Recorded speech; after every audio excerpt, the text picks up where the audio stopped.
आ रही है लाइन? बच्चों मॉड्यूल का पेज नंबर 70 निकालो, 69 तक कल हम बात कर चुके हैं। अब मैंने अभी तक आप लोगों को बता दिया, बच्चों सुनो इधर सुनो, वर्कर कौन होता है, लेबर फोर्स पार्टिसिपेशन रेशो कैसे निकलता है, total worker upon total population. India का वर्कर पार्टिसिपेशन रेशो भी बता दिया, इसमें जो दे रखा है 47.8, हालांकि जो 47.8 दे रखा है 48 मान लो आप, वो थोड़ा 10 साल पुराना है, 2014-15 का है। अगर आपको 2023 का चाहिए हो तो 2023 का भी ये कोई बहुत अच्छा नहीं है, 58% है। कितना है? तो 10% ही बढ़ा है। 2023 का कितना है ये? 58%। मैंने फिर आपको ये भी बताया कि इंडिया का वर्कर पार्टिसिपेशन रेशो बहुत ही लो है। फिर मैंने आपको एम्प्लॉयमेंट कितने तरह, एम्प्लॉय कितने तरह के, वर्कर कितने तरह के होते हैं ये बताया। एक पढ़ाए मैंने आपको सेल्फ एम्प्लॉयड, एक पढ़ाए मैंने आप लोगों को हायर्ड वर्कर। हायर्ड में फिर दो पढ़ाए, कैजुअल और रेगुलर। कैजुअल वालों को मैंने बताया रिटायरमेंट बेनिफिट्स नहीं मिलते हैं, जॉब सिक्योरिटी नहीं मिलती, और रेगुलर वालों को जॉब सिक्योरिटी मिलती है, रिटायरमेंट बेनिफिट मिलते हैं, और उनकी सैलरी भी क्या होती है? फिक्स्ड होती है। ये सब मैंने आपको कल की क्लास में पढ़ाया। फिर मैंने कल आपको एक शानदार कंपैरिजन भी बताया कि एम्प्लॉयमेंट को हम 3 तरीके से बांट सकते हैं, जेंडर के हिसाब से, रीजन के हिसाब से, और ऑक्यूपेशन के हिसाब से। याद रखना, इसके एग्जाम में बहुत क्वेश्चन आते हैं, कल भी बोला था फिर बोलूँगा, इसका क्वेश्चन इनडायरेक्ट ही आएगा, लिख के ले लो मुझसे, डायरेक्ट नहीं आएगा। कैसा आएगा?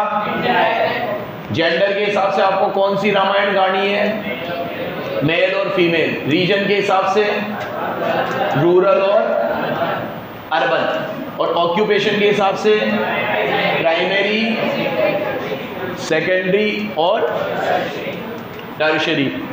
ये सारे एम्प्लॉयमेंट पढ़ने के बाद आपको इसका परसेंटेज भी कल बताया। परसेंटेज जितना याद रहे अच्छी बात है, ना याद रहे तो कोई परसेंटेज रटने मत बैठ जाना। लेकिन ये ज़रूर याद रखना कि रीजन के हिसाब से रूरल एरिया में ज़्यादातर लोग किस में हैं? प्राइमरी में। अर्बन एरिया में ज़्यादातर लोग किस में हैं? या तो सेकेंडरी में या टर्शरी में। तो एग्ज़ाम में क्वेश्चन कैसा आएगा कि रूरल एरिया में लोग प्राइमरी में ज़्यादा क्यों हैं? क्योंकि प्राइमरी में क्या आता है? एग्रीकल्चर। तो रूरल एरिया में ज़्यादातर लोग क्या करते हैं? एग्रीकल्चर। ऐसे स्किल बेस्ड क्वेश्चन आएंगे।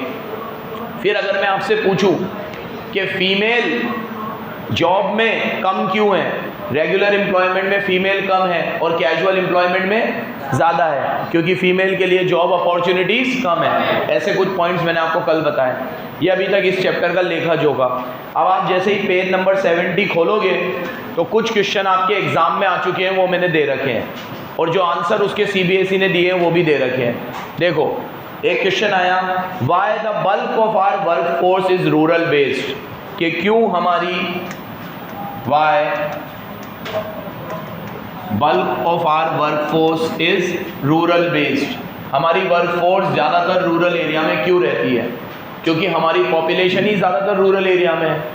70% आबादी हमारी कहाँ बसती है? गांव में। इसलिए हमारी वर्क फोर्स भी ज़्यादा किधर है? रूरल बेस्ड है। और ज़्यादातर क्या करते हैं? खेती बाड़ी, फार्मिंग। तो डायरेक्टली और इनडायरेक्टली हमारी एक बहुत बड़ी पॉपुलेशन किस में इंगेज्ड है? एग्रीकल्चर में। इसलिए हमारी, हालांकि हमने इसको निकालने का काम किया है, बहुत सारी पॉपुलेशन को मैंने आपको पिछले चैप्टर में भी बताया कि हमने डाइवर्सिफाई किया, एलाइड एक्टिविटी में डाइवर्सिफाई किया, नॉन अलाइड में किया, इंडस्ट्री में लेकर आए, सर्विस में लेकर आए। तो जो हम लोग कर सकते थे वो हमने किया, अपनी इंडस्ट्री को क्या करने के लिए? रूरल बेस से अर्बन बेस बनाने के लिए, हमारी वर्क फोर्स को रूरल बेस से अर्बन बेस बनाने के लिए। देखो पढ़ो, दिस इज बिकॉज, क्यों ऐसा है? ये आंसर एज इट इज लिखा है मैंने कि बल्क जॉब रूरल एरिया में है, this is mean that bulk of our GDP rural area से आता है। पैराडॉक्सली नॉट, ऐसा नहीं है कि हमारा GDP रूरल एरिया से आता है। हमारे ज़्यादातर लोग फार्मिंग और एलाइड एक्टिविटी में हैं, बट वो GDP में बहुत कम कंट्रीब्यूट करते हैं। अंडरलाइन करना, 50% हमारी वर्क फोर्स किस में है? रूरल एरिया में, और वो एग्रीकल्चर में है, लेकिन वो GDP में सिर्फ 20% कंट्रीब्यूट करते हैं। ये एक चिंता का विषय है कि हमारी 50% जो वर्क फोर्स है वो कहाँ रहती है? रूरल एरिया में। और वो किस में इंगेज्ड है? एग्रीकल्चर में। बट उनका जो जीडीपी में कंट्रीब्यूशन है वो मात्र कितना है? 20%। अंडरलाइन कर लेना। ये बहुत ही बेकार स्थिति है। ये कैसा है कि कोई बच्चा आके बोलता है ना कि सर मैं इतनी देर पढ़ता हूँ, मैं 8-8 घंटे पढ़ता हूँ, 10-10 घंटे पढ़ता हूँ, लेकिन मेरे टेस्ट में मार्क्स ही नहीं आ रहे हैं, या मेरे जो मार्क्स आ रहे हैं वो बहुत कम हैं, जितनी मेहनत मैं कर रहा हूँ उतने मार्क्स मेरे नहीं आ रहे। कई बार कोई बच्चा कहता है ये, तो ये कुछ वैसा है कि हमारी 50% पॉपुलेशन वर्क फोर्स, पॉपुलेशन भी नहीं बोलूँगा, हमारी 50% वर्क फोर्स मतलब जो लोग काम कर रहे हैं। पॉपुलेशन बोलूँगा तो सभी आ जाएंगे उसमें, लेकिन मैं क्या बोलूँगा? Work force. हमारी 50% वर्क फोर्स किधर है? एग्रीकल्चर। एग्रीकल्चर में या तो एलाइड में है, या नॉन एलाइड में है, या प्योरली फार्मिंग में है, किसी में भी है।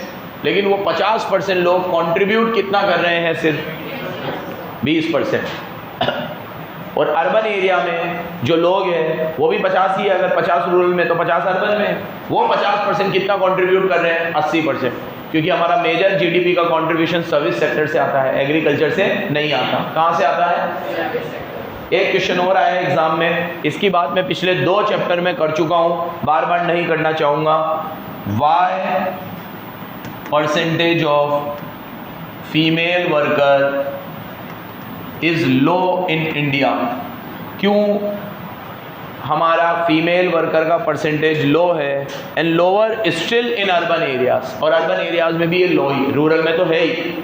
और अपन ने पढ़ा था रूरल में कंपैरेटिवली ज़्यादा है और अर्बन में कम है। तो मैंने तुम्हें बताया था कि रूरल एरिया में लोग ज़्यादा काम करते हैं, क्योंकि रूरल एरिया में आपकी पर कैपिटा इनकम बहुत कम है।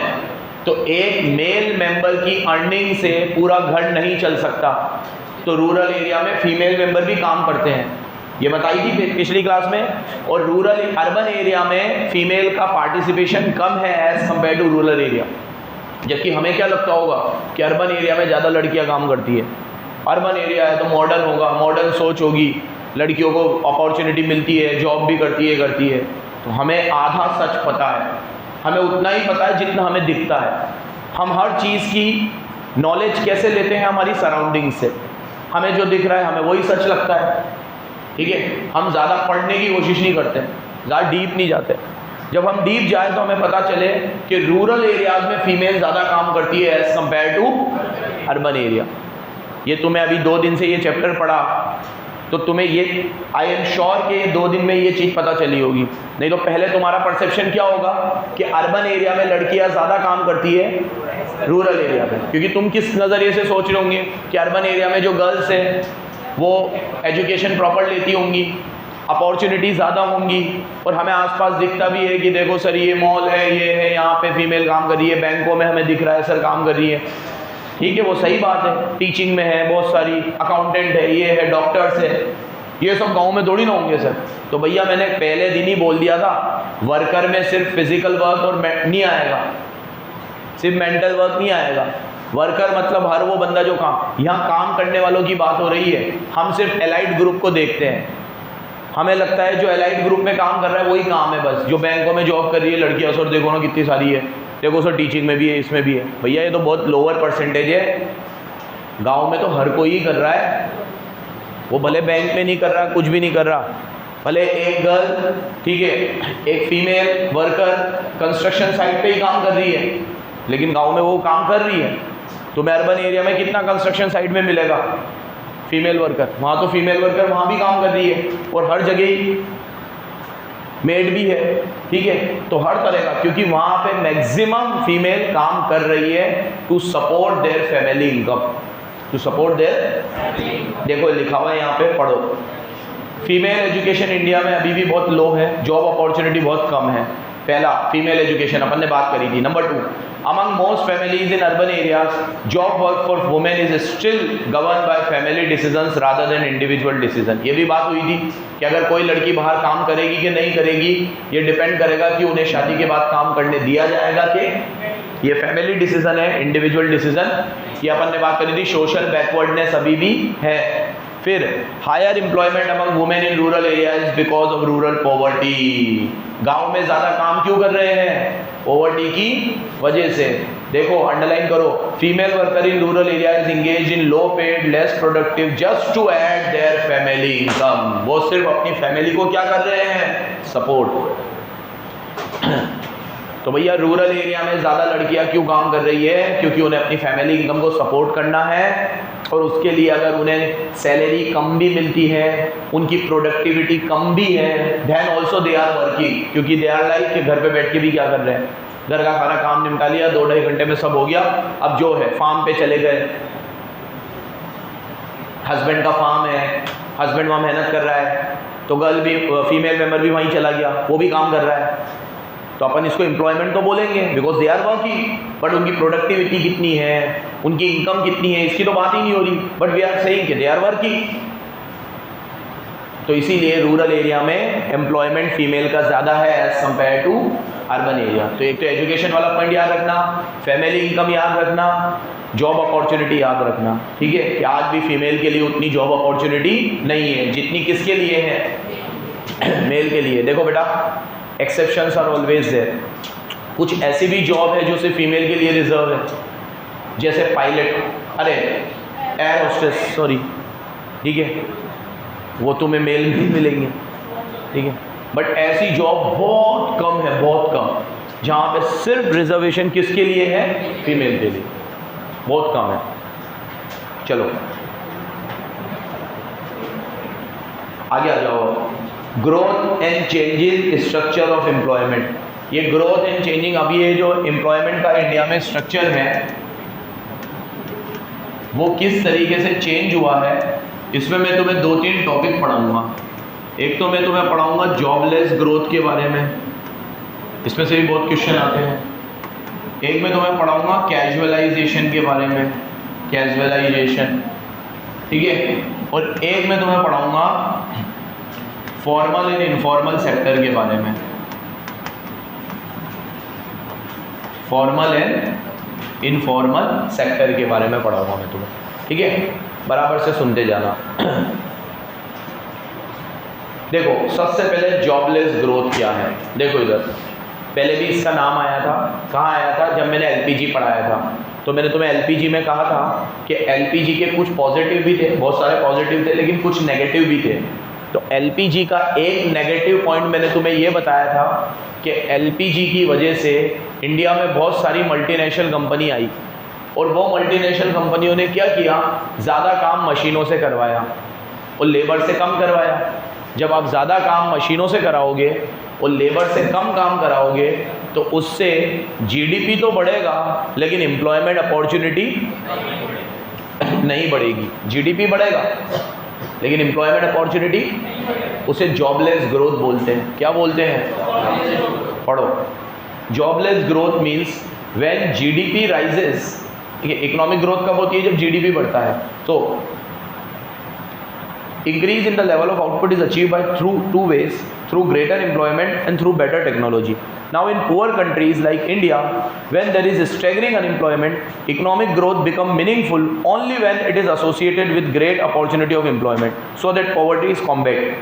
Unfortunately, Indian economy is experiencing GDP more through technology than employment of labor, which is called jobless growth. Underline कर लो कि इंडिया में क्या हो रहा है, हमारी ग्रोथ जो जीडीपी की हो रही है वो टेक्नोलॉजी की वजह से हो रही है, एम्प्लॉयमेंट की वजह से कम हो रही है। And we don't want that growth, we want growth through employment. हम ऐसी ग्रोथ चाहते हैं जिसमें लोगों को काम मिले। आज इंडिया दुनिया की 5वीं सबसे बड़ी अर्थव्यवस्था है, ठीक है, जीडीपी के मामले में हम कौन से नंबर पे आते हैं? 5वें नंबर पे। यूएसए आ गया, चाइना आ गया, रशिया आ गया, और शायद जापान आता है या जर्मनी आता है, पता नहीं मुझे, और 5वें पे इंडिया है। 5वें पे पहले यूके था, इंग्लैंड को अभी अभी हमने पीछे छोड़ा पिछले साल, पिछले या पिछले के पिछले साल एग्जैक्टली। बट ऐसी 5वीं बड़ी अर्थव्यवस्था हम बन भी गए 5वीं सबसे बड़ी, 200 कंट्रीज़ अगर हम माने पूरे वर्ल्ड में, तो कितनी बढ़िया रैंकिंग है हमारी कि 200 कंट्रीज़ में वी आर नंबर 5। कितना प्राउड मोमेंट है। बट ये जीडीपी बढ़ने के साथ अगर एम्प्लॉयमेंट नहीं बढ़ता, लेबर को काम नहीं मिलता, और ये जीडीपी सिर्फ टेक्नोलॉजी की वजह से बढ़ रहा है, तो ये इंडिया के लिए बेनिफिशियल नहीं है। कोई भी इकोनॉमिक समझने वाला समझदार व्यक्ति इस तरह की ग्रोथ को एक अच्छा इंडिकेटर नहीं मानेगा, जो इकोनॉमिक्स समझता है। ठीक है, पढ़ो, ये तो टिक कर लो। Indian economy is experiencing GDP through jobless growth. मतलब क्या है कि जहाँ पे हमारा जीडीपी बढ़ता है। जीडीपी बढ़ने के 2 तरीके होते हैं। मोर टेक्नोलॉजी यूज़ करके भी बढ़ाया जा सकता है और मोर लेबर से भी बढ़ाया जा सकता है। हम किस को ज़्यादा तवज्जो देते हैं? मोर लेबर को। लेकिन अगर जीडीपी किसकी वजह से बढ़ रहा है? टेक्नोलॉजी की वजह से, तो वो क्या बन जाएगा? बच्चों याद रखोगे। तो जॉबलेस ग्रोथ का मतलब क्या है? When GDP is increase through the use of more technology and less labour. जब जीडीपी बढ़ तो रहा है, लेकिन किस वजह से बढ़ रहा है? टेक्नोलॉजी यूज कर। देखो, why we are relying more on technology. अब एग्जाम में आएगा why India is experiencing jobless growth. India में जॉबलेस ग्रोथ क्यों है? तो आपको बताना है जॉबलेस ग्रोथ क्यों है? क्योंकि हम टेक्नोलॉजी पे ज़्यादा यूज़ कर रहे हैं। तो एग्जाम में आएगा टेक्नोलॉजी क्यों ज़्यादा यूज़ कर रहे हैं? पागल है क्या हम लोग? जाहिल है हम? अकल नहीं है हमारे अंदर? जब हमें पता है कि इंडिया में इतनी पॉपुलेशन है, इतनी जॉब की मारामारी है। अब देखो, अब तो एआई अलग आ गया, तो बोल रहे हैं अब एआई आने से और जॉब खतरे में आ जाएंगी, फलाना हो जाएगा, ढिमकड़ा हो जाएगा। ठीक है, ये भी एक थ्रेट है। तो टेक्नोलॉजी आती है हमारे काम को आसान करने के लिए, और हम उसे थ्रेट समझ रहे हैं। हम कह रहे हैं कि भैया ये जॉब खा जाएगा, ये होगा, जो होगा वो तो 10 साल में पता चल ही जाएगा क्या होगा क्या नहीं होगा। ठीक है, लेकिन अभी थ्रेट तो है। रीज़न देखो कि हम टेक्नोलॉजी पे ज़्यादा रिलाई क्यों करते हैं। देखो, our growth is increasingly hijack by MNCs. हम लोग ज़्यादातर एमएनसीज पे रिलाई करते हैं, और these MNCs specialise in achieving high growth through efficient technology. तो पहला पॉइंट तो क्या है कि हमारी ग्रोथ को किसने हाईजेक कर रखा है? एमएनसी। और ये जो कंपनीज है ये स्पेशलाइज होती है किसमें? टेक्नोलॉजी यूज़ करने में। तो ऑब्वियस सी बात है कि जो क्यों टेक्नोलॉजी पे क्यों ये रिलाई करती है? क्योंकि टेक्नोलॉजी इन्हें ज़्यादा फास्टर अपॉर्चुनिटी दे। तो अगर हम लोग कहें कि इंडिया में जॉबलेस ग्रोथ क्यों आई, तो क्यों आई? नंबर 1 एमएनसीज के आने की वजह से। एमएनसीज ज़्यादा तवज्जो किस पे देती है? टेक्नोलॉजी पे, क्योंकि उन्हें लगता है कि जो आउटपुट टेक्नोलॉजी से निकलेगा वो दूसरी चीज़ से, लेबर कभी वो काम कर ही नहीं सकती। क्योंकि ये जो मल्टीनेशनल कंपनीज है ये बाहर से आती है, और बाहर इन लोगों के लिए जॉब क्रिएट करना इतना बड़ा प्रॉब्लम नहीं होता। पॉपुलेशन इतनी नहीं है ना, इन्होंने थोड़ी देखी है। 140 करोड़ की पॉपुलेशन जिस देश की हो, वो देश ही अपना दर्द समझ सकता है। हर कोई नहीं समझ सकता। चाइना समझ लेगा बस हमें, ठीक है, और कैसे समझेगा? अब आज कोई भी रशिया की कोई कंपनी आ जाएगी, हाँ अमेरिका की कोई कंपनी आ जाएगी, ये तो समझ ही नहीं सकते कि क्या है हमारे लिए जॉबलेस ग्रोथ, कितना बड़ा दर्द। ये तो अपना उल्लू सीधा करके जा रहे हैं। इनको पता है यहाँ पे लेबर सस्ती है, जहाँ पे वहाँ लेबर से काम करा लो, और जहाँ लेबर महंगी है मशीनों से काम करवा लो। हमें तो आउटपुट बनाना है, प्लांट डालना है, टैक्स बेनिफिट लेने हैं और चले जाना है। इनमें वो पेट्रियोटिज्म क्यों आएगा? मैं भी अमेरिका जाऊंगा तो नहीं आएगा, ठीक है। मैं जिस देश में रहूँगा वहाँ की तरफ मेरी रिस्पॉन्सिबिलिटी ज़्यादा होंगी और वहाँ की तरफ मेरा लगाव ज़्यादा होगा, लेकिन बाहर जाके मेरे को भी क्यों होगा? सेम इसी इनको भी यही है। तो ये आते हैं, अपना काम करते हैं, चले जाते हैं। They rely more on technology because they are concern with GDP. अरे they are not concern with GDP output. इनको तो अपने आउटपुट से मतलब है। मेरी चीज़ सबसे सस्ती और सबसे बढ़िया किससे बन सकती है? मशीन तो मशीन ही सही। एक शो आता है डिस्कवरी पे, देखा होगा तुमने, फूड फैक्ट्री करके, ठीक है। कैसे होता है उसमें हर चीज़, कैसे वो लोग मशीन से करवाते हैं, ठीक है। उस पूरे फूड फैक्ट्री के अंदर उस पूरे 1 घंटे के एपिसोड में हमारा दिमाग काम ना करे ऐसी ऐसी मशीनें दिखाते हैं। मतलब एक ढक्कन लगाने के लिए भी मशीन है भाई साहब, हम लोग तो क्या देखते हैं भैया, एक लाइन लगी हुई है, वर्कर बैठे हुए हैं, फटाफट फटाफट जा रही है, ये पैक कर रहे हैं हम लोग, 3 वर्कर 4 वर्कर बैठे हैं। अरे 4 वर्कर क्यों बिठाएंगे यार, एक मशीन लग गया, हट हट हट इधर से। अब हमारे लिए तो ये एक ट्रॉली उठा के यहाँ रखना है, एक वर्कर है, इसके लिए भी एक मशीन है, ये आएगी, ये रखी, ये गई। देखा है तुमने कभी? तो भैया वो तो वैसे ही है, वो जैसे वो अपने देश में, वो यहाँ पे भी यही करते हैं। तो इसीलिए we rely more on technology, क्योंकि हमारी ग्रोथ किसने हाईजैक कर रखी है? MNCs ने। और MNCs रिलाय ऑन टेक्नोलॉजी, क्योंकि मल्टीनेशनल कंपनी जो भारत में आ रही है, अब देखो ये जो हम GDP के मामले में नंबर 5 पे पहुँचे हैं, तो ये नंबर 5 में भी हमारा कितना योगदान है ये भी हमें देखना चाहिए। क्योंकि GDP में मैंने आपको पढ़ाया, हर वो चीज़ आएगी जो इंडिया की डोमेस्टिक टेरिटरी में बनी है। बनाने वाला नेशनल है कि नॉन नेशनल है ये नहीं देखते। तो जो भी इंडिया में बना है वो सब इंडिया के GDP में आ रहा है, बनाने वाला कौन है ये नहीं देख रहे हम। तो अगर हम इस GDP की भी स्क्रूटनी करें और ये देखें कि इसमें जो माल बना है वो कितना MNCs ने बनाया है, मल्टीनेशनल्स ने बनाया है, कितना काम उसमें मशीनों से हुआ है, कितना लेबर को एम्प्लॉयमेंट मिला है, तो GDP एक अच्छा इंडिकेटर है। नहीं तो GDP भी एक अच्छा इंडिकेटर। ये बात भी मैंने नेशनल इनकम में करी थी, जब मैंने नेशनल इनकम पढ़ाया तुम्हें, तो लास्ट में ये बात भी पढ़ाई थी, पढ़ो। We may end up this section by stating the fact that while growth of GDP is rise from 3.6 to 8, underline करो, GDP तो हमारा 3.6 से 8 हो गया, बट एम्प्लॉयमेंट 1.5 से और 1 हो गया। मतलब पहले अगर हमारी एम्प्लॉयमेंट अपॉर्चुनिटी 1.5% से बढ़ती थी, तो अब कितने से बढ़ने लग गई? और GDP हमारा 3.5% से बढ़ता था, तो अब तो GDP का ग्रोथ रेट तो बढ़ गया, लेकिन एम्प्लॉयमेंट का ग्रोथ रेट। तो अब कंक्लूजन पे आए कि हमारे देश में GDP तो बढ़ रहा है, लेकिन जॉब अपॉर्चुनिटीज बराबर याद रखोगे। अब कैजुअलाइजेशन की बात करते हैं।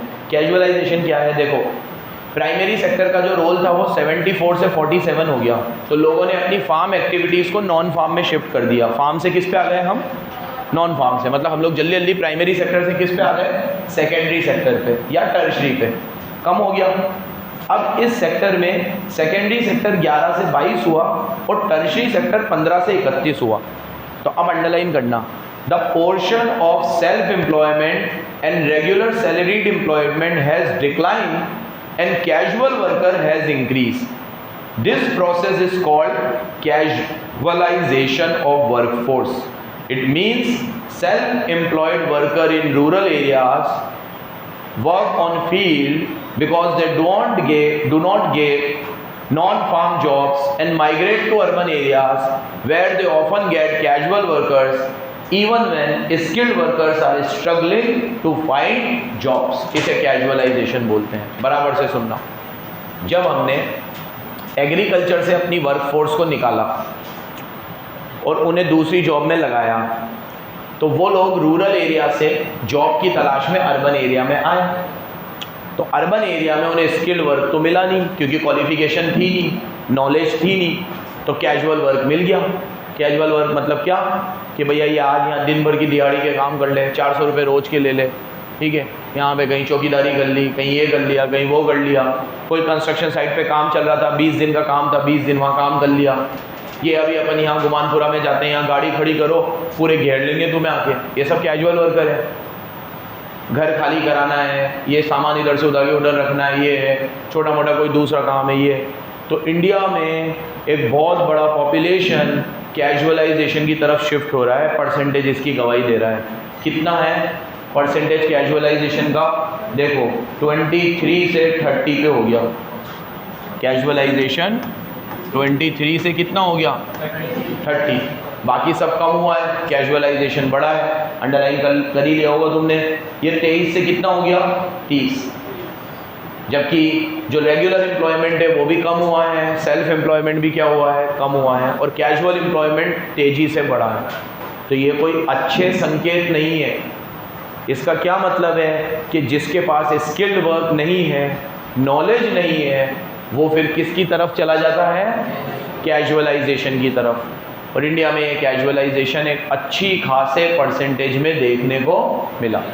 ये दो चीज़ हो गई। अब आज के लिए एक लास्ट चीज़ और सुन लो, फॉर्मल एंड इनफॉर्मल सेक्टर। क्या सुन लो? सामने देखो, जो भी लोग इंडिया में काम करते हैं वो दो सेक्टर में काम करते हैं। एक फॉर्मल सेक्टर, प्रॉपर डेफिनेशन ये होती है कि जिस ऑर्गेनाइजेशन में 10 या 10 से अधिक लोग होते हैं वो फॉर्मल सेक्टर होता है, और जहाँ 10 से कम लोग होते हैं वो इनफॉर्मल सेक्टर होता है। अभी मेरी कोचिंग में टोटल जितने भी लोगों को हम काम दे रहे हैं, और हम 3 को भी मिला लें तो 5-6 स्टाफ है और हम 3 हैं, 5 ही है, तो 8 ही लोग हैं हम। तो मतलब हम लोग 10 से कम हैं, तो आप कह सकते हो कि BCC is a informal sector. ये कौन सा सेक्टर है? अब अगर मान लो कोई बैंक है, वहाँ 12-15 लोग दिख रहे हैं तुम्हें, तो फॉर्मल सेक्टर है। एक दुकान है, 3-4 लोग हैं, इनफॉर्मल सेक्टर है। लेकिन वहीं पे एक फैक्ट्री है, वहाँ 10 लोग हैं, तो वो कौन सा है? Formal sector. आप में से कितने कोई पेरेंट्स जॉब में हैं? एक बार हैंड रेज करना। ठीक है, अब वो लोग हैंड रेज करना जो ऐसी जॉब में हैं जहाँ पे 10 या 10 से अधिक लोग आते हैं।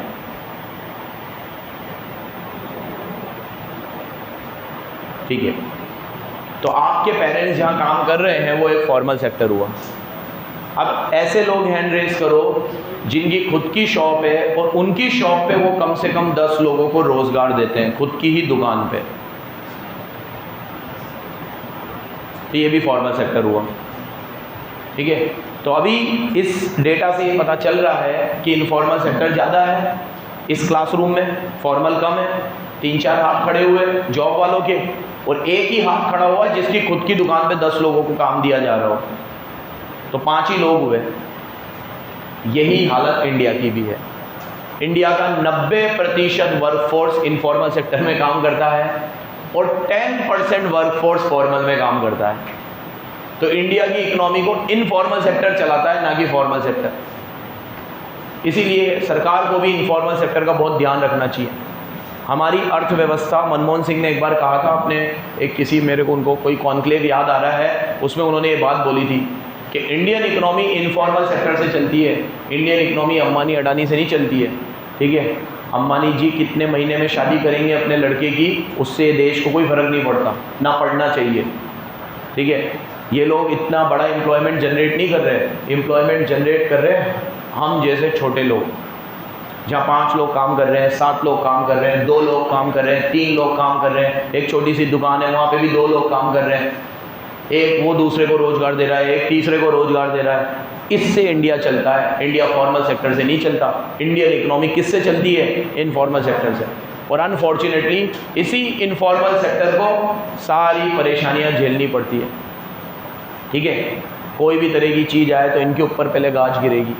ठीक है, हाँ भैया ये लाइसेंस है, हाँ ये बना रखा है, GST भरते हो, ये होता है। कोई भी सरकारी अफसर होता है तो इस तरीके से काम करता है, इस तरीके से बात करता है। ठीक है, जबकि ये लोग देश चलाते हैं, मेरा ये मानना है।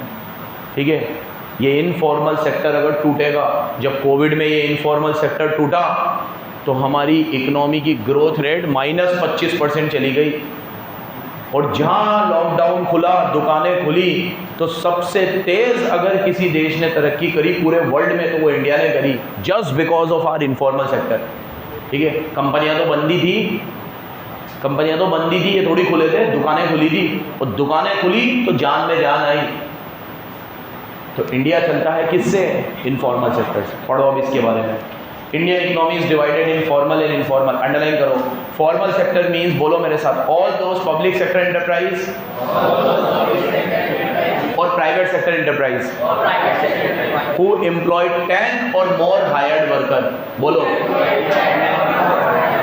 ठीक है, अब यहाँ पे पब्लिक भी आएगा और प्राइवेट भी आएगा। पब्लिक सेक्टर हो या प्राइवेट सेक्टर हो, कोई सा भी हो, या तो पब्लिक सेक्टर हो या प्राइवेट सेक्टर हो। इसके अंदर हम लोग क्या करेंगे? 10 या 10 से लोग अगर अधिक काम कर रहे हैं तो वो हमारा कौन सा सेक्टर है? फॉर्मल सेक्टर है। पढ़ लिया? इसमें फार्मर आ गए, एग्रीकल्चर लेबर आ गए, ऑनर आ गए। अंडरलाइन कर लो। 474 मिलियन वर्कर है हमारे देश में, उसमें से 39 मिलियन फॉर्मल सेक्टर है, जस्ट 8%। मैं तो 10 भी ज़्यादा बोल गया, जस्ट 8। और अंडरलाइन करो, इनफॉर्मल सेक्टर में 92% वर्कफोर्स है हमारी। कितनी है?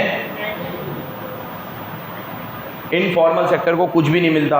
अंडरलाइन करो, they do not gate maternity benefits, they do not gate provident fund, इनको ग्रेचुटी नहीं मिलती, पेंशन नहीं मिलता, ठीक है। तो ये हमारा इनफॉर्मल सेक्टर है। एक मिनट पॉज। हेलो, हाँ जी sir, hello hello hello, yes. तो अंडरलाइन करना बेटा, इनको क्या नहीं मिलता? मैटरनिटी बेनिफिट नहीं मिलता, प्रोविडेंट फंड नहीं मिलता, ग्रेचुटी नहीं मिलती, कुछ भी नहीं मिलता।